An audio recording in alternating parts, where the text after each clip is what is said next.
नाज़रीन अस्सलामु अलैकुम वरहमतुल्लाहि वबरकातुह। सीधी बात के ताज़ा प्राइम टाइम में आप लोगों का इस्तकबाल है। नाज़रीन, मैं अंसार अज़ीज़ नदवी आज आप लोगों के सामने कुछ अहम तरीन ख़बरें और एक ऐसी ख़बर जो वाकई इस वक्त मुल्क हिंद में बिलखुसूस हिंदुओं में मुसलमानों के ख़िलाफ़ जो जहर भर दिया गया है उसके नताइज क्या आ रहे हैं वो मैं आप लोगों के सामने पेश करने की कोशिश करूँगा, जो ताज़ा ख़बर पहुँची हुई है। और इसी तरह टैक्स टेरर यानी कि टैक्स क्या ताजिरों को, और वो भी बड़े बड़े ताजिरों को जान लेने पर उकसा रहा है। टैक्स का जो डर होता है, जो टैक्स ना लेने की वजह से जो खौफ होता है, क्या उससे इंसान घबरा रहा है, खुदकुशी कर रहा है, ये सारी चीज़ें सामने आ रही हैं दिन के गुजरने के साथ। मैं इन सारी चीज़ों पर रोशनी डालूंगा और उस पर तबसरा करूंगा। उससे पहले मैं आप लोगों से दरख्वास्त कर लूँ कि जिन लोगों ने हमारे चैनल को सब्सक्राइब नहीं किया है वो कर लें और हमारी इन वीडियोस को जो हकीकत बयानी करते हैं, सच्चाई के करीब होती हैं, उन ख़बरों को दूसरों तक पहुँचाने में हमारी मदद करें। बहरकैफ नाज़रीन, online food service website Zomato को आप जानते ही होंगे। ज़ोमैटो एक ऐप है, जैसे मिसाल के तौर पर आप अगर टैक्सी के लिए उबर है, ओला है, ये इसका एक सिस्टम होता है कि आप जब ऑनलाइन जाते हैं उसको बुक कराते हैं तो वो आपको सर्विस मुहैया कराता है। इसी तरह का एक ज़ोमैटो है, ये होटलों से जुड़ा हुआ है। बड़े बड़े शहरों में ऐप पाया जाता है, सर्विस पाई जाती है। जब आप जो है इसमें कोई खाना ऑर्डर करते हैं तो इसमें जो मुख्तलिफ़ किस्म के मुख्तलिफ़ धर्मों से वाबस्ता लोग जो जॉब करते हैं, नौकरी करते हैं, वो बर वक्त आपको जो है मुताल्लिक़ा होटल से खाना ला करके आपके घर में गरम गरम पहुंचा देते हैं।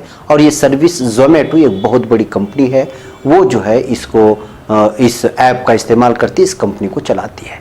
उससे मुताल्लिक़ जो फ़िरक़ावारियत की बात आई है वो ख़बर मैं आप लोगों के सामने रखना चाह रहा हूँ। Online food service website Zomato के एक डिलीवरी बॉय से एक ग्राहक ने सिर्फ इसलिए खाना नहीं लिया क्योंकि वो मुसलमान था। इतना ही नहीं, इस ग्राहक ने ज़ोमैटो को मुखातब करते हुए इस मामले पर एक ट्वीट भी कर दिया और उसने फूड कंपनी पर ही सवाल उठा दिया। इस ग्राहक को पहले तो ज़ोमैटो के ट्विटर हैंडल से जवाब दिया गया, यानी जिसके जहन में जिसने इनकार किया था मुसलमान ग्राहक को, मुसलमान जो है डिलीवरी बॉय से लेने से, उसको तो पहले तो जो है ज़ोमैटो के ट्विटर हैंडल से जवाब दिया गया। उसके बाद ज़ोमैटो के बानी दीपेंद्र गोयल ने भी इसे सख्त जवाब दिया।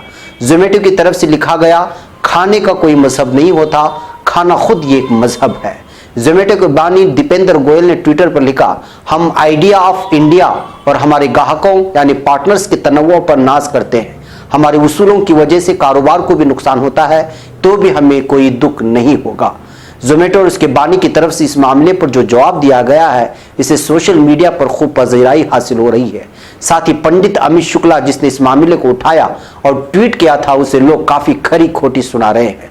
शुक्ला के नाम से आप तो जानते ही होंगे कि ये एक किन लोगों का जो है लक़ब होता है, किस समाज का लक़ब होता है। वाज़ेह है कि मंगल के रोज़ अमित शुक्ला ने अपने ट्विटर अकाउंट से इस बारे में शिकायत की थी। अमित ने लिखा, मैंने अभी ज़ोमैटो पर ऑर्डर कैंसिल किया है क्योंकि उनकी तरफ से गैर हिंदू डिलीवरी बॉय को भेजा गया था। अमित शुक्ला ने इस हवाले से कई स्क्रीनशॉट ट्विटर पर डाले और ज़ोमैटो को घेरने की कोशिश की। हालांकि ये मामला खुद अमित शुक्ला पर ही भारी पड़ गया और सोशल मीडिया पर उसे खूब लानत मलामत की जा रही है। लोगों ने उसे समाज में नफरत फैलाने वाला करार दिया है। कुछ लोगों ने तो अमित शुक्ला के ट्विटर अकाउंट को ब्लॉक करने की भी अपील की है। जी हाँ नाज़रीन, देखा कि एक मुसलमान अगर सर्विस करता है, जॉब करता है एक बहुत बड़ी कंपनी में, और वो एक शिद्दत पसंद अनासिर जहनियत रखने वाला अगर उसको जो है उसके पास वो ऑर्डर लेकर के पहुंचता है, वो उसकी सर्विस को सराहने के बजाय, बर वक्त उसको खाना उस तक पहुंचाने की सराहना करने के बजाय उसके खाने को सिर्फ इसलिए कैंसिल कर देता है कि वो मुसलमान है। तो नाज़रीन, इस बात से आप साफ और खुले तौर पर फैसला लें कि जो लोग 100 साल से बल्कि 70-80 सालों से आम हिंदू लोगों के जहनों में मुसलमानों के तय जो अदावत डालना चाहते थे, वो आखिर कहाँ तक कामयाब हो गए हैं। क्या वो जो है मुसलमानों से किसी भी तरह की चीज़ को हासिल करने से ये एक मामला नहीं है, इससे पहले बहुत सारे मामलात आए हैं। कोई होटल देने को राज़ी नहीं होता था, कोई कमरा देने को राज़ी नहीं होता था, कोई जो है जॉब देने को राज़ी नहीं होता था। इस पर कई मरतबा मुंबई से शिकायतें आती थी और इस पर ख़बरें छपती थी, फिर उसके बाद जो है मामला मीडिया तक आता था, फिर उस पर डिबेट होते थे। अब ये मामला और आगे बढ़ कर के यहाँ तक पहुँच गया है कि कंपनी में एक शख्स काम करता है मुसलमान, और वो अपनी फ़राइज़ की अंजामदही कर रहा है, तो सिर्फ इस वजह से कि वो मुसलमान है, इस वजह से उसको जो है लेने के बजाय उसको जो है जॉब तक से निकालने की जो है अपील की जाती है। तो जाहिर सी बात है कि किस तरह से जहनीत इस वक्त हिंदुस्तान में फ़िरका परस्त हिंदुत्व के हामिल लोगों ने बनाई है।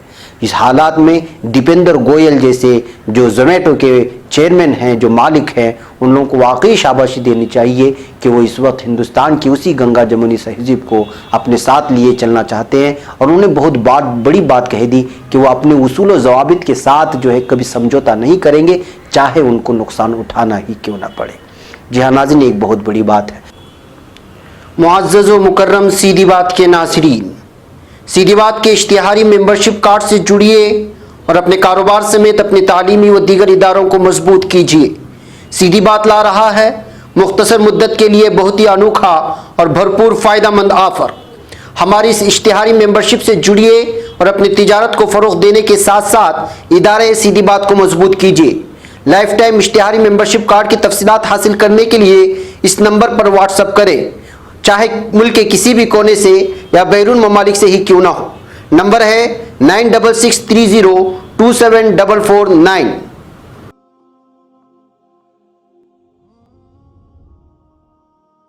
बहरकैफ नाज़रीन, अब हम लोग चलते हैं गुजरात की जानिब, फिर वही मॉब लिंचिंग की खबर। जी हाँ, यहाँ से पाँच लोगों ने एक 22 साल के मुस्लिम नौजवान से पहले नाम पूछा, फिर उसकी पिटाई शुरू कर दी। तफसीलात क्या है? गुजरात के भरूच में पिछले हफ्ते एक 22 साल के मुस्लिम नौजवान से मुबैना तौर पर पहले नाम पूछा गया और फिर 5 लोगों के ग्रुप ने उसकी पिटाई कर दी। मुतासिरा नौजवान का नाम फैसल खान है और वो मुंबई के अंधेरी वेस्ट के इंदिरा नगर का रहने वाला है। इंडियन एक्सप्रेस के मुताबिक, यानी इंडियन एक्सप्रेस ने इसकी रिपोर्ट की है, इस मामले में भरूच पुलिस ने इतवार को शिकायत दर्ज की और वो मुलजिमीन की तलाश कर रही है। फैसल खान के जरिए दर्ज शिकायत के मुताबिक ये वाकया सनीचर को उस वक्त हुआ जब फैसल अपने ऑफिस से हार्डवेयर की दुकान पर कुछ खरीदने के लिए जा रहा था। फैसल भरूच के जोलवा गांव में टायर बनाने वाली कंपनी में काम करता है। वो सुपरवाइजर के तौर पर 6 जुलाई को कंपनी में शामिल हुआ था। उसने बताया, मैं बाइक से निकला और 100 मीटर के बाद मुझे 5 नौजवान एक दूसरे नौजवान के साथ बहस करते हुए दिखाई दिए। मैंने उस तरफ ध्यान न देते हुए साइड से निकलने की कोशिश की। तभी मकामी जबान में बोलने वाले शख्स ने मुझे पकड़ लिया और मुझसे मेरा नाम पूछा। फैसल ने बताया, जब मैंने अपना नाम बताया तो उन्होंने मुझसे पूछा कि मैं किस कंपनी में काम करता हूं। मैंने उनको कंपनी का पता दिया, लेकिन इसी बीच 3 लोगों ने मुझे थप्पड़ मारना शुरू कर दिया। जब मैंने उनसे अपनी गलती पूछी तो उन्होंने मुझे मारा। किसी तरह मैं अपनी बाइक लेकर वहां से भागा। मैं थोड़ी दूरी पर छुप गया और अपने एक दोस्त इम्तियाज शेख को वाकये के बारे में मुतला किया। फैसल के मुताबिक जब 5 में से 3 लोग जाए वारदात से चले गए तो मैंने कंपनी वापस जाने का सोचा। हालांकि 2 नौजवानों ने फिर उसको रोका और उसकी पिटाई शुरू कर दी। इसने कहा, मैंने अपने बचाव में बेल्ट निकाली लेकिन उन्होंने उसको छीन लिया और मेरी इससे पिटाई कर दी। मैं बाइक से वहां से भागा और कंपनी के गेट पर पहुंचा। उन्होंने मेरा पीछा किया और फिर मुझे पीटा। कंपनी का सिक्योरिटी गार्ड मेरी मदद करने के बजाय वहां से भाग गया। इसी बीच 3 दीगर नौजवान भी वहां पहुंचे। उन्होंने मुझे एक ऑटो में बिठाया। उसके बाद मुझे एक सुनसान जगह पर ले गए और पीटा। जब वो थक गए तो मुझे वहां छोड़ दिया। इसके बाद फैसल ने अपने दोस्तों को फोन किया जो उसको भरूच के पटेल वेलफेयर हॉस्पिटल ले गए। हॉस्पिटल इंतजामिया ने वाकये के बारे में पुलिस को मुत्तला किया। दहेज पुलिस एहलकार इतवार को हॉस्पिटल पहुंचे और उन्होंने मुतासिरा का बयान दर्ज किया। उसके बाद 5 नामालूम हमलावरों के खिलाफ आईपीसी की दफा 323, 504, 114 और 506/2 के तहत मामला दर्ज कर लिया गया। फैसल को सोमवार को हॉस्पिटल से छुट्टी मिल गई और वो मुंबई अपने घर वापस चला गया। नाज़रीन, देखा आपने कि किस तरह से प्लानिंग की जाती है मारने के लिए। पहले नाम पूछा, फिर उसके बाद बिना वजह बताए उसको मार दिया गया और मारते रहे, पीछा किया, यहाँ तक कि कंपनी का सिक्योरिटी गार्ड भी वहाँ से भाग गया और फिर जो है फिर उसको रिक्शे में बिठाया गया। ये दिलेरी, ये गुंडागर्दी, ये दहशतगर्दी और ये जो वहशियाना तशद्दुद लोग जो इख्तियार कर रहे हैं, उससे क्या सबक मिलता है? मैं वो रिपोर्ट आप लोगों को नहीं दिखाऊंगा, नहीं दिखा रहा हूँ इसलिए कि कल ही की रिपोर्ट है, आप लोगों ने देखा होगा, सारे मीडिया में छप चुका है सारे, कि किस तरह से एक नौजवान को, दो मुस्लिम नौजवानों को जो है एक आदमी रोक करके जो है जय श्री राम कहने के लिए कहता है, लेकिन वो मुस्लिम नौजवान गुस्से में आ जाता है, बल्कि नाबालिग कहा जा रहा है, और उस पर ईंट उठा करके मार देता है, तो सामने वाला इंसान मर जाता है। यानी जय श्री राम के नाम पर या फिर मुसलमान होने के लिए जो हुजूमी तशद्दुद कहा जा रहा था, वो अब दहशतगर्दी में बदल गया है। और दहशतगर्दी का नतीजा क्या निकल रहा है कि उसका रद्द-ए-अमल भी सामने आ रहा है, कि सामने वाला आदमी भी अब अपना हाथ उठा लिया है, आस्तीन ऊपर कर लिया है। ऐसे हालात में क्या होगा, दो कौमों के दरमियान, दो समाज के दरमियान फिर से नफरत इस कदर पनपने लगेगी कि जो है वो जो है पूरे मुल्क को जो है आग के दहाने ले जाएगा। ऐसे हालात में हम तमाम को चाहिए कि जो है हम उसी पुरअमन माहौल को बनाए रखें, इसलिए कि जो है सब्र एक हद तक होती है। जब सब्र का पैमाना लबरेज हो जाता है तो सामने वाला इंसान भी अपने आस्तीन ऊपर कर ही लेता है। बहरकैफ नाज़रीन, अब हम आगे चलते एक और अहम तरीन ख़बर की जानिब, और वो ख़बर है नमाज के ताल्लुक़ से। यानी कि अलीगढ़ में जो है रास्ते पर नमाज, रास्तों पर जुमा की नमाज ना अदा करने के लिए वहाँ की इंतज़ामिया की जानिब से जब ये ऐलान हुआ है और ये बाकायदा हिदायत जारी हुई है, तो अलीगढ़ शहर के मुफ्ती मोहम्मद खालिद हमीद ने शहर की सभी मसाजिद इंतज़ामिया को सड़कों की जगह मस्जिदों की छत पर जुमा की नमाज अदा कराने से मुतालिक इंतज़ाम करने की हिदायत दी है। इस फैसले से दो तबक़ात के दरमियान टकराव ख़त्म हो सकता है। मुस्लिम तबके के अराकीन की ज़िले इंतज़ामिया अफसरान से मुलाकात के बाद शहर मुफ्ती का ऐलान सामने आया है। पिछले दिनों ज़िला इंतज़ामिया ने सड़कों पर सभी मजहबी सरगर्मियों पर पाबंदी आयद कर दी थी। मुफ्ती मोहम्मद खालिद हमीद ने मीडिया से बातचीत करते हुए कहा है कि सड़कों पर नमाज अदा करने का कोई इंतज़ाम नहीं है, लेकिन कभी कभी लोग मस्जिद के अंदर जगह की कमी के सबब ऐसा करते हैं। उन्होंने कहा, मैंने सभी मस्जिदों की इंतज़ामिया को इस बारे में मुत्तला कराया है और ज़रूरत पड़ने पर उन्हें छत पर इंतज़ाम करना होगा। मुफ्ती हमीद ने यह भी कहा कि ईद और ईद उल अज़हा जैसे ख़ास मौके पर लोग जामे मस्जिद और ईदगाह के बराबर सड़कों पर नमाज अदा कर सकते हैं, क्योंकि मस्जिद में ज़बरदस्त भीड़ के मद्देनज़र जगह कम पड़ जाती है। दरअसल जिला मजिस्ट्रेट सीवी सिंह ने अपने हुक्मनामे में कहा है कि खुसूसी मौक़े के लिए मस्जिदों या किसी दीगर मजहबी इदारे को पहले से इजाज़त लेनी होगी, जो उन्हें दी जाएगी। उन्होंने कहा कि अगर किसी को पाबंदी की खिलाफ वर्जी करते हुए पकड़ा जाता है तो इदारे के जिम्मेदार के खिलाफ सख्त कार्रवाई की जाएगी, चाहे वो किसी भी मजहब का क्यों ना हो। अफसर इस तरह की खिलाफ वर्जी की वीडियो बनाएंगे। सीबी सिंह का कहना है कि मुस्लिम लीडरों ने इस फैसले की हिमायत की है और यकीन दिलाया है कि उनके तबके के रुकन इस पर अमल करेंगे। जाहिर सी बात है कि नाज़रीन, आज़म अलीगढ़ से जो फैसला लिया गया है मुफ्ती साहब की जानिब से, वो वाकई जो है एक अमन का माहौल बनाए रखने के लिए ज़रूरी है कि लोगों को अगर हमारे सजदों से, हमारे रुकू से और हमारी नमाज से अगर तकलीफ़ पहुँच रही है तो जाहिर सी बात है कि उससे हमें हट जाना चाहिए।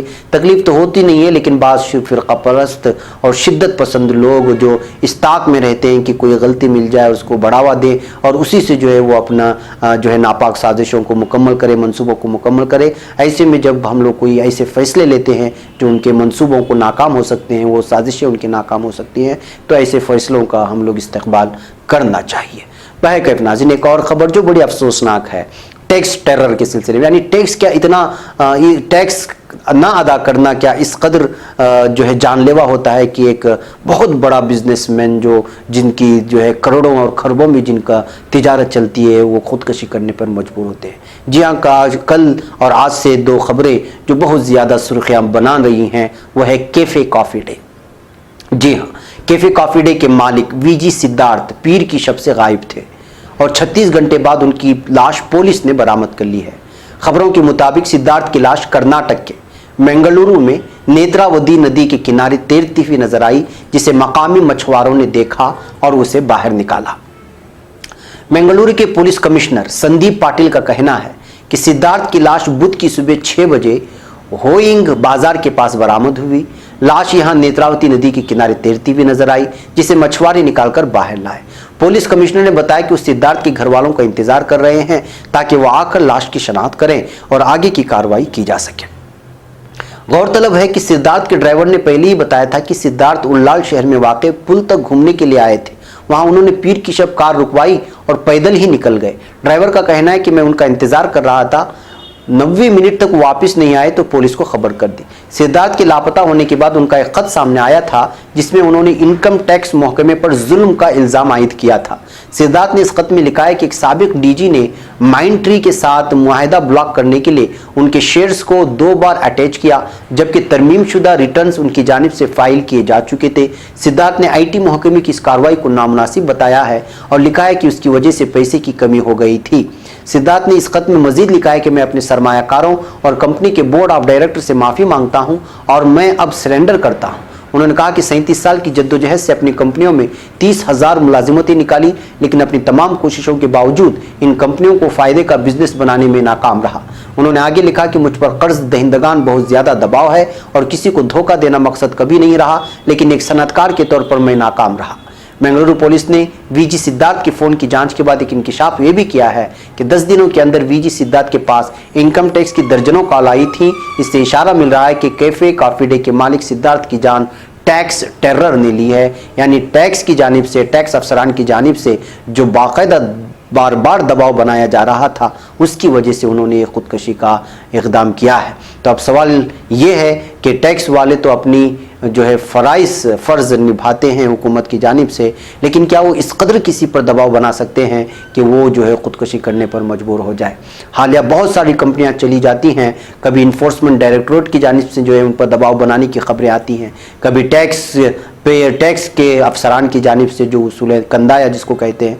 तो ऐसे हालात में जो सबसे ज़्यादा डिप्रेशन का शिकार हो जाते हैं और जिनको जब कोई रास्ता नहीं मिलता, या तो वो छोड़ करके चले जाते हैं कंपनियां, या फिर जो है वो जो है ख़ुदकशी करने पर मजबूर होते हैं, या फिर वो ऐसे लोगों के हथकंडों में फंस जाते हैं जो सियासतदान भी होते हैं और साथ ही गुंडों को भी जो पाले हुए होते हैं। ऐसी कई कंपनियों की मिसाल हमारे सामने है, जिसकी वजह से जो है लोगों का पैसा चला जाता है, या तो टैक्स अफसरान के दबाव की वजह से, या फिर गुंडों के ब्लैकमेलिंग की वजह से, या उनके हफ्ता वसूली की वजह से, या फिर सियासतदानों की जानिब से ऐसी ब्लैकमेलिंग जो गुंडों को छोड़ करके उनसे कहते हैं कि अगर आप इन लोगों को पैसा नहीं देंगे तो हम आपकी कंपनियों को बदनाम कर देंगे, हम आपकी कंपनियों को फलां कर देंगे, हम मीडिया में हम जो है चीज़ें लाएंगे, हम जो है इन्फोर्समेंट डायरेक्टरेट की नोटिस जारी करवाएंगे या टैक्स पेयर की जानिब से नोटिस जारी करवाएंगे और आपको मजीद नुकसान की भरपाई करनी होगी। अगर इन तमाम चीज़ों का अगर सामना करने के लिए वो तैयार नहीं होते तो जाहिर सी बात है कि बड़ी बड़ी कंपनियों वाले वो जो है ऐसे ब्लैकमेलिंग में फंस जाते हैं, फिर जो है उनकी कंपनियां दिवालिया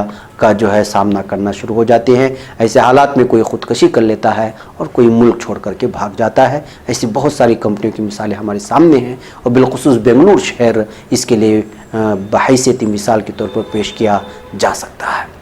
महकम नाज़रीन, आज के प्राइम टाइम में इतनी ही तफसीलात। इंशाल्लाह फिर कल किसी और उन्वानात के साथ आपसे मुलाकात होगी। तब तक के लिए इजाज़त दीजिए। अस्सलामु अलैकुम व रहमतुल्लाहि व बरकातहू।